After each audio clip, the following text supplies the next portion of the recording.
चाहिए इससे ज्यादा घोटाला केजरीवाल सरकार में किया। देखिए इनको भक्ति वाला बात, ये भक्ति करते हैं, हमें मैम भक्ति नहीं करना। यही वही है कि गोबर खलुआ कहने वाला इंसान है। अब ये नहीं बोल सकता आदमी कि मोदी की गारंटी है, मोदी सरकार है, मोदी बोल रहा है। अब बोलेगा मोदी की गारंटी तो पीछे से नीतीश कुमार और चंद्रबाबू नायडू चुल्ल करेंगे। ये 19 पार्टी एक तरफ और मोदी जी एक तरफ के बीच में इलेक्शन हुई है। ये ऐसा प्रधानमंत्री कभी कहीं किसी को नहीं मिला है, ऑल ओवर वर्ल्ड में इसका नाम है। लोकसभा चुनाव के नतीजे आने के बाद देश में नई सरकार के गठन की तैयारियां तेज हो चुकी है। एनडीए के नेतृत्व में पीएम नरेंद्र मोदी 9 जून को प्रधानमंत्री पद की शपथ ले चुके हैं। हालांकि इस पूरे लोकसभा चुनाव में बीजेपी ने एक 400 पार का नारा दिया, लेकिन बीजेपी को लोकसभा चुनावों में पूर्ण बहुमत नहीं मिला। वो केवल 240 का आंकड़ा ही पार कर पाई। लेकिन बीजेपी के लिए ये एक प्लस पॉइंट रहा कि उसके नेतृत्व वाले एनडीए गठबंधन को पूर्ण बहुमत मिल गया और उसने देश में सरकार बना ली। नमस्कार, आप देख रहे हैं एनबीसी भारत और आपके साथ मैं हूँ आरती तुनाग। स्वागत है आपका हमारी खास कार्यक्रम बोल जनता में। इस कार्यक्रम के जरिए हम आपको सुनाते हैं कि देश की जनता सरकार से क्या उम्मीदें रखती है। तो अब देश में एनडीए की सरकार बनने के बाद देश की जनता सरकार से क्या उम्मीदें रखती हैं, ये सुनाएंगे आपको। इस वक्त हम मौजूद हैं दिल्ली की नेहरू प्लेस मार्केट में और यहाँ पर हम लोगों से बात करेंगे और जानेंगे कि देश में सरकार बनने के बाद अब वो नई सरकार एनडीए से क्या क्या उम्मीदें रखती है। देश में एनडीए की सरकार बन चुकी है, लेकिन इस पूरे लोकसभा चुनाव में बीजेपी ने 400 पार का नारा दिया, लेकिन बीजेपी को पूर्ण बहुमत नहीं मिला, सिर्फ 240 सीटें ही मिली। तो उसके क्या कारण थे? मैडम, मेरे को लगता है कि ये जो इलेक्शन हुई है ना, ये 19 पार्टी एक तरफ और मोदी जी एक तरफ के बीच में इलेक्शन हुई है। तो 19 के वर्सेस 1 के बीच में इलेक्शन हुई, जिसमें मोदी जी 240 और एनडीए 282 आई थिंक सो सरकार बना लिया है। तो ये जैसा मैंने बोला 19 और 1 के बीच में लड़ाई हुई, जिसमें फिर से मोदी जी ने सरकार बनाई। और आगे मेरे को लगता है ये 5 साल चंद्रबाबू नायडू और नीतीश जी इनको पूर्ण बहुमत देंगे और ये 5 साल मोदी जी पूरे अच्छे तरीके से सरकार चलाएंगे। और ये इतिहास में पहली बार होगा, जो मेरे को लग रहा है एज ऑन डेट, कि चौथी बार किसी ने भी लगातार प्रधानमंत्री नहीं बने हैं। तो ये मोदी जी इस बार रिकॉर्ड तोड़ेंगे और चौथी बार वो इलेक्शन सर तीसरी बार तो हो गई, मैं बोल रहा हूँ चौथी बार भी वो पूर्ण बहुमत के साथ सरकार बनाएंगे। और रिकॉर्ड पीछे वाला जो रिकॉर्ड 1962 का था जवाहरलाल नेहरू का, वो भी इस बार टूटेगा अगले साल 5 साल के बाद। सर आप नई गवर्नमेंट से क्या उम्मीदें रखते हैं? मैडम, नई गवर्नमेंट से उम्मीद क्या है, जो पिछले 10 साल में हुआ है वही होगा। जुमलेबाजी तो अब कम हो जाएगी थोड़ी सी। अब ये नहीं बोल सकता आदमी कि मोदी की गारंटी है, मोदी सरकार है, मोदी बोल रहा है। अब बोलेगा मोदी की गारंटी तो पीछे से नीतीश कुमार और चंद्रबाबू नायडू चुल्ल करेंगे कि भाई तू अकेला नहीं, अब हम भी हैं, हमसे पूछे बिना डिसीजन नहीं ले सकते। तो ये मोदी बोलना थोड़ा कम हो जाएगा अब, क्योंकि सर आपका ये कहना है कि अब एनडीए में क्योंकि गठबंधन है और नीतीश कुमार चंद्रबाबू नायडू जैसे नेता हैं, तो मोदी का जो होल्ड था सरकार पे वो खत्म हो जाएगा। बिल्कुल हो जाएगा। कैसे बोलेंगे वो मोदी की गारंटी, मोदी सरकार? अब जिनको पानी पी के गाली दे रहे थे एक दूसरे को, चंद्रबाबू नायडू को, नीतीश कुमार को, अब वो उनके साथ हैं। अब उनको कोई भी फैसला करना होगा तो अपने सहयोगी दलों से पूछना होगा ना, बिना उनसे पूछे तो कोई फैसला कर नहीं सकते। तो 10 साल में जो पूर्ण बहुमत की सरकार थी, तब ये मोदी बोलते थे, मोदी के नाम पे इलेक्शन भी लड़ा गया, तो वो बोलना कम हो जाएगा। इसको बोलते हैं अहंकार का टूटना, और जो है अर्श से फर्श पे आना, तो वो है ये। सरकार तो बन चुकी है देश में एनडीए की, लेकिन दिल्ली में अरविंद केजरीवाल ने सब कुछ फ्री दिया, जनता के लिए काफ़ी काम किया, उसके बाद भी 7 लोकसभा सीट पे कैसे हार गए? ये है कि जो मोदी जी के चेहरे पे चुनाव होते हैं। केजरीवाल लोकसभा के लिए, ये लोकसभा का चुनाव वो विधानसभा के लिए है, ठीक है, इनमें वो बात है। तो हमें मन है कि विधानसभा में हमें उनको वोट देना है, देश के लिए मुझे प्रधानमंत्री मोदी को देना है, तो फिर अलग अलग बात होती है ना। अब नई सरकार से आप क्या उम्मीदें रखते हैं? नई सरकार काम अच्छा करे और सबको लिए करे, एक के लिए नहीं, जातिवाद ना करे, पक्षपात ना करे, हिंदू मुस्लिम ना करे, सिर्फ काम करे, काम पे विश्वास करे। बस लोग के कहना चाहिए क्या, हम लड़ रहे हैं, आप मुझसे पूछ रहे किस लिए? हमें काम करते तो आपको पूछने की जरूरत नहीं पड़ता। आज इनको 303 से आज 240-42 पर क्यों आया? नहीं आना चाहिए ना। इससे ज्यादा घोटाला केजरीवाल सरकार में किया। देखिए इनको भक्ति वाला बात, ये भक्ति करते हैं, हमें मैम भक्ति नहीं करना। हमें कहना है ये भक्ति कर रहे हैं, हमें भक्ति करने नहीं आता है। देख लीजिए, हमें ये भक्ति वाला इंसान है, यही वही है कि गोबर का हलवा कहने वाला इंसान है, ये वही है। फ्री वाला चीज जब तक रहेगा, फ्री वाला जब चीज देगा तैसे होगा।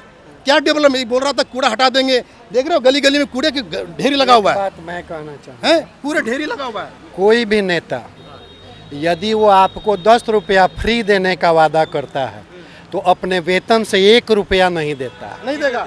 वो आपसे और हमसे लूट करके नहीं, टैक्स ले करके और हमको आपको दे रहा। इसलिए जितने लोग अगर फ्री के चक्कर में वोट देते हैं तो वो अपने पैरों पे और आने वाले पीढ़ियों के पैरों पे कुल्हाड़ी मारते हैं। एक बात। दूसरी बात रह गई मोदी जी की, तो मोदी जी ये तीसरा टर्म में आने जा रहे हैं, उनको शुभकामना।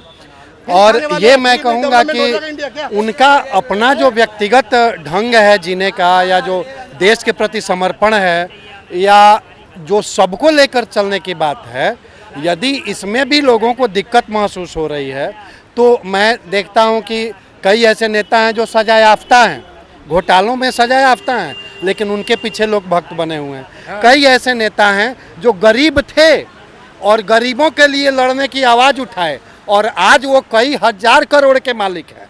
गरीब गरीब ही है, ये गरीब नहीं समझता है। ये हमारे लोकतंत्र की दिक्कत है या परेशानी है। भाई साहब आप कुछ बोलना चाह रहे हैं, बोलिए। मैं कह रहा हूँ फ्री कोई चीज़ नहीं होना चाहिए। जो पानी बिजली जो फ्री कर रहा है, फ्री का मतलब है एजुकेशन फ्री दो, 1 क्लास से 12 क्लास तक डिप्लोमा हर चीज़ का वो फ्री दो, सबसे नंबर 1 रहेगा। ये फ्री के चक्कर में ये लोग बर्बाद करते हैं, देश बर्बाद करते हैं। ये फ्री के चक्कर में कह रहा ना, एक दारू के बोतल में एक दारू बोतल पिला करके किडनी फेल करवा दिया, लीवर फेल करवा दिया, कितने आदमी बेघर हो गया। जिसको जो आदमी समझ रहा है उसको पूछिए कि कैसे कैसे मजबूरी करके लाता है और दारू पी करके साला खत्म कर दिया। अब ये बताएं कि नई सरकार से आप क्या उम्मीदें रखते हैं? उम्मीद है कि आगे तरक्की करे और बढ़िया डेवलपमेंट करे। आप लोगों के लिए क्या काम करना चाहिए? हमारे के लिए ऑटो के लिए, देखिए हमारा ऑटो के लिए जो है परमिट जो है अभी, अब फिर तो चुप रहो। परमिट हमारा जितना भी अभी परमिट का कीमत कितना कर दिया है, वो परमिट का कीमत कम होना चाहिए। आज ये ऑटो कीमत 7.5 लाख रुपया हो गया है। ये कहाँ से आ गया पैसा? 7.5 लाख के ऑटो भी नहीं है। हर तब्बे में, चाहे गर्मी हो, सर्दी हो, धूप हो, कोई सुरक्षा नहीं है। और उसके बाद यहाँ कोई पार्किंग का कोई अवेलेबल नहीं है। जहाँ गाड़ी उतार रहे हो, सवारी चढ़ रहे हो, फिर वहाँ से तुम मतलब वहाँ तुम्हें चालान काट रही है। तुरंत आके ट्रैफिक वाला जैसे आता है वो कहेगा तुम भागो भागो भागो भागो भागो, जब तक तुम भागे तब तक सवारी चला गया। आज के टाइम में 500-700 रुपये डेली कमा नहीं पाता है। 7 लाख रुपए गाड़ी, 7.5 लाख रुपए गाड़ी, आज 700 रुपये महीना डेली नहीं कमा पाता है।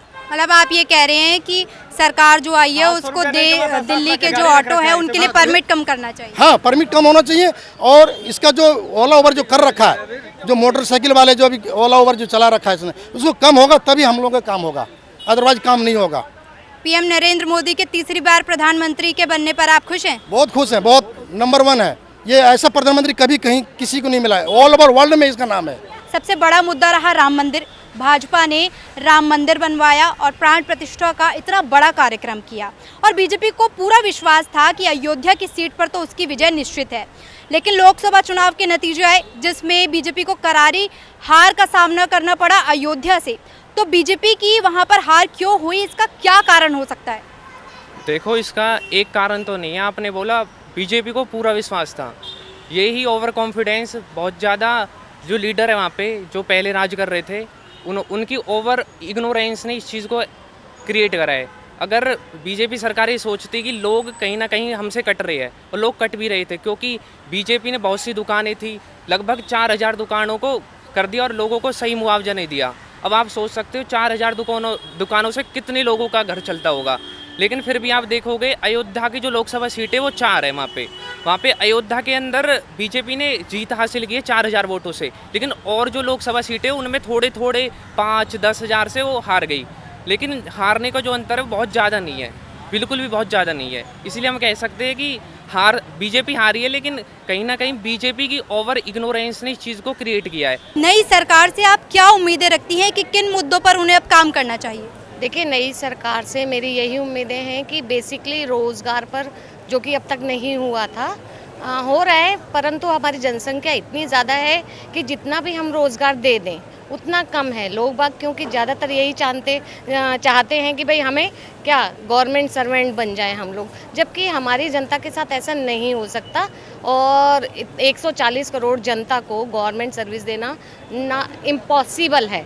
तो हम लोग पहले तो यही चाहेंगे कि कुछ ऐसे काम किए जाए जो कि ज़्यादा से ज़्यादा लोगों की उसमें इन्वॉल्वमेंट हो, रोज़गार मिले। देन उसके बाद शिक्षा तो बेसिकली है ही है। मैं खुद एक टीचर हूँ, तो मैं ये चाहती हूँ कि शिक्षा पर ज़्यादा से ज़्यादा काम हो।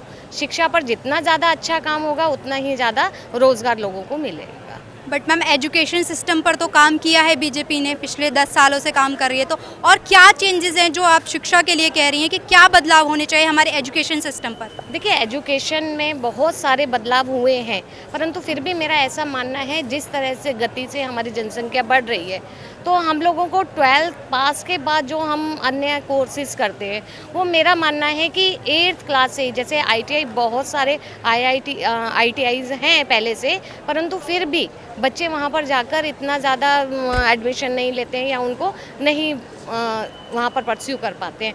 तो मेरा ये मानना है कि स्कूल से ही इतने सारे पहले ही हो रहा है अभी भी, परंतु ये 10th के बाद हो रहा है। तो मेरा ये मानना है कि 8th से ही बच्चों को अलग अलग ऐसे विंग्स दे दिए जाएं जिनसे वो अपना पहले से ही कि भाई मेरे को इस लाइन में जाना है और मैं ये वाला कोर्स करके अपनी रोज़गार कमा सकता हूँ या कमा सकती हूँ, तो वो वाले कोर्सेज हमें अप्लाई करने चाहिए। देखिए, इस वक्त देश के सामने दो बहुत बड़े मुद्दे हैं, बेरोज़गारी और महंगाई।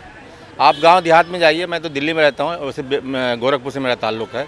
आप जाके देखिए, घर चलाना लोगों का मुश्किल हो रहा है। जनता को सरकार, नई सरकार जो भी आ रही है, अब इस पे काम करे, महंगाई पे काम करे, वरना हालत ये होगा कि जितना लोग खुदकुशी से मर जाएंगे, जो हालत हो रही है देश में चलाना जो है, बहुत बहुत बुरी समस्या आने वाली है अगर सरकार ने इस पर तवज्जो नहीं दिया जो है। सर, महंगाई एक बड़ा मुद्दा है। आप ट्रेन में जाइए, ट्रेनों की दशा और दिशा इन्होंने क्या बदल दी है। महंगाई और किराया उसका कई गुना बढ़ा दिया, लेकिन सुविधा के नाम पे कोई चीज़ नहीं है मैडम इसमें जो है। सरकार को इस पे ध्यान देना चाहिए। सरकार को बिजनेस नहीं करना चाहिए। अब पूरे जो क्या कहते हैं, दिल्ली सेंटर पे इस वक्त जो है एक गुजरात लॉबी काबिज है, वो बनिया है, बिजनेसमैन है, उनको जनता से कोई मतलब नहीं है। नई सरकार से आप क्या उम्मीदें रखते हैं कि उनको क्या बदलाव करना चाहिए? उनको एक बदलाव करना चाहिए कि उनको हर युवा को रोजगार मिले, मार्केट में कम धंधा हो। हम लोग जैसे ऑटो चलाते हैं तो हम लोग को जगह जगह कहीं पार्किंग हो, स्टैंड हो, जो 10-15 ऑटो खड़े हों, अपना सवारी लेकर जाएं। कोई बेवजह जैसे ट्रैफिक वाले हों, कोई चालान न काटे। हम तो यही चाहते हैं हमारा रोज़गार सही चले, हमें खड़े होने के लिए स्टैंड दिए जाएं। हमारा बेमतलब की चालान होता है, नंबर नोट कर लेते हैं। हम तो ये कहेंगे सरकार से कि हमें बेवजह ना सताया जाए, वैसे भी काम धंधे नहीं है, और इससे ज़्यादा क्या बोले। सर, दिल्ली में अरविंद केजरीवाल CM हैं, तो उन्होंने काम किया है दिल्ली में? बहुत काम किया उन्होंने, जो कि 70 साल में काम नहीं किया वो उन्होंने किया। सरकारी स्कूलों को बढ़िया बनाया, अच्छी शिक्षा दी, पानी, बिजली और मेडिकल वगैरह ये सब केजरीवाल की सरकार ने किया। जो गरीब जनता को चाहिए था वो केजरीवाल ने किया। आप इतिहास उठा के देख लेना, देश का किसी भी सरकार ने नहीं किया, फिर भी उसको चोर घोषित कर रखा है। अगर CM के घर में 70,000 रुपये मिलते तो वो चोर होता, तो जो चोरी करने वाला उसके बाद तो करोड़ों रुपये होना चाहिए था। आज भी यही साबित नहीं कर पाए कि ये इस वजह से चोर है। अब ये तो एक तानाशाही होगी मैडम, ज़बरदस्ती एक देश की बदनामी है ये कि CM को जेल के अंदर डाला गया है। ये हमारे देश की बदनामी है। सर, आपके हिसाब से लोकसभा चुनाव क्या इसका कारण हो सकता है? उन पर जो आरोप लगे हैं अभी साबित नहीं? बिल्कुल है, ये चुनाव की वजह से ही उनको जेल में डाला गया है। नहीं तो आज तक आपको भी पता है और पब्लिक को भी पता है कि उसके खिलाफ कोई भी सबूत नहीं है, तो फिर CM को जेल में डालने का मतलब क्या है? चुनाव का डर था, इन्होंने अपना मंजिल हासिल कर ली, 7 सीटें जीत ली, तो बेईमानी साफ पब्लिक को दिखाई दे रही है। वोट तो उसको मिले हैं, बाकी कह नहीं सकते क्या हुआ क्या नहीं हुआ, इसमें तो कोई नहीं बता सकता। पर आप दिल्ली में CM के पद पर अरविंद केजरीवाल को ही देखते हैं? हाँ जी, केजरीवाल को सपोर्टर रहेंगे ऑटो वाले, और हैं लाने वाले ही ऑटो वाले थे उसको। महंगाई आप एक बड़ा मुद्दा बता रहे हैं। बहुत बड़ा मुद्दा है मैडम। महंगाई और बेरोजगारी इतना बड़ा मुद्दा है कि देश में उससे बड़ा कोई मुद्दा नहीं है। सरकार हर सेक्टर में नेगेटिव चल रही है, लेकिन इन्होंने मीडिया को अपने जाल में कब्जा करके वो जनता के मुद्दे को ऊपर आने नहीं देते हैं। ये लोग जो है दबा दिया है सारे मामले को जो है। और हिंदुस्तान एक डेमोक्रेटिक कंट्री है, सारी दुनिया में हमारी पहचान है। डेमोक्रेटिक की जो छवि जो है, डेमोक्रेट की जो छवि है पूरे भारत में, पूरी दुनिया के अंदर बदनाम हो रही है। इस तरह की राजनीति नहीं होनी चाहिए हिंदुस्तान में। हर मुल्क की ताकत होती है युवा, देश का नौजवान होता है। अगर आप उसको सही सिमत नहीं दोगे तो देश बर्बाद हो जाएगा। हम यही आशा करते हैं जो भी सरकार अब जो भी बने जो सरकार, वो इस पे ध्यान दे, समझे, ताकि हमारा देश तरक्की करे, दुनिया में नाम हो हमारे भारत का, हम शान से कह सके कि हम भारतीय हैं। इस बार गठबंधन की सरकार बनी है देश में, तो पीएम नरेंद्र मोदी का पूरा जो होल्ड है वो नहीं रहेगा। उनको नीतीश कुमार या अन्य जो नेता हैं इस गठबंधन के, उनके हिसाब से चलना पड़ेगा, उनके हिसाब से उनका ख्याल रखना पड़ेगा। तो कितना उनके नेतृत्व में कितना फ़र्क आएगा और कितना देश में बदलाव होगा? देखिए, जहाँ तक उनके अलायंस में जो लोग हैं, अब इस समय उनके लिए की फैक्टर नीतीश और जो नायडू हैं वो हैं। वो दो लोग ऐसे हैं जो कुछ इम्पैक्ट डाल सकते हैं सरकार की फैसलों में, ठीक। लेकिन मोदी की जो 240 के आसपास की सीटें हैं वो इतनी भी हल्की नहीं है, इतनी कमज़ोर नहीं है कि ये सरकार को चैलेंज कर पाएँ किसी भी मुद्दे पे लेके कि हम आपके साथ नहीं खड़े हैं, क्योंकि इनका अलायंस इतना नया भी नहीं है। पिछले 10 सालों से नीतीश को छोड़ दिया जाए तो वो उनके साथ ही रहे हैं, ठीक है। और मोदी को जो समझता है या मोदी के कार्यशैली को जो लोग समझते हैं, वो मोदी के भाव मतलब जो डिसीजन लेने की कैपेसिटी है उसको अगर समझते हैं तो मोदी को ज़्यादा ब्लैकमेल नहीं कर पाएंगे किसी भी हालत में। तो आपने खुद सुना कि देश की जनता नई सरकार एनडीए गठबंधन से क्या चाहती है। दो मुद्दे जो अहम निकलकर जनता की ओर से सामने आ रहे हैं, पहला है महंगाई और दूसरा है बेरोजगारी, जिन पर नई सरकार एनडीए को काम करना चाहिए, क्योंकि हमारा देश एक लोकतांत्रिक देश है और यहाँ पर जनता खुद अपनी सरकार, अपने नेता चुनती है। तो ऐसे में अब जब नई सरकार एनडीए गठबंधन बन चुकी है और पीएम नरेंद्र मोदी देश के तीसरे प्रधानमंत्री बन चुके हैं, तो हम उनसे ये उम्मीद रखेंगे कि वो इन जनता की उम्मीदों पर काम करेगी और देश से बेरोजगारी और महंगाई को कम करेगी। अब देश में नफरत की नहीं, मोहब्बत की राजनीति होगी। कैमरामैन मनोज व्यास के साथ आरती तुनाक, एनबीसी भारत।